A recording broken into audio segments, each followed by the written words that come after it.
السلام علیکم ورحمۃ اللہ وبرکاتہ۔ میں شروع کرتا ہوں اللہ کے نام سے، وہ بڑا ہی نہایت رحم کرنے والا ہے۔ اللہ کے سوا کوئی معبود نہیں اور محمد صلی اللہ علیہ وسلم اللہ کے رسول ہے۔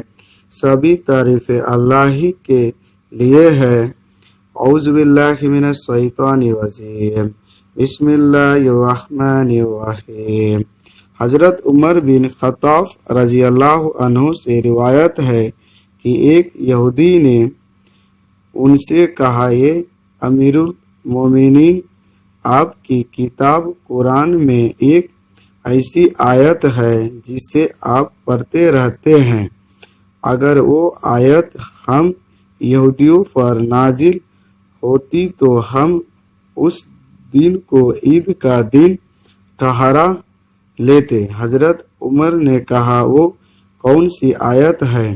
یہودی بولا، وہ یہ آیت ہے۔ ترجمہ: آج میں نے تمہارے لیے تمہارا دین مکمل کر دیا اور اپنی نعمت تم پر مکمل کر دی اور دین اسلام کو تمہارے لیے پسند کیا۔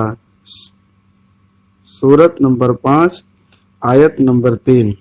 حضرت عمر رضی اللہ عنہ نے کہا کہ ہم اس دن اور اس مقام کو جانتے ہیں جس میں یہ آیت رسول اکرم صلی اللہ علیہ وسلم پر نازل ہوئی۔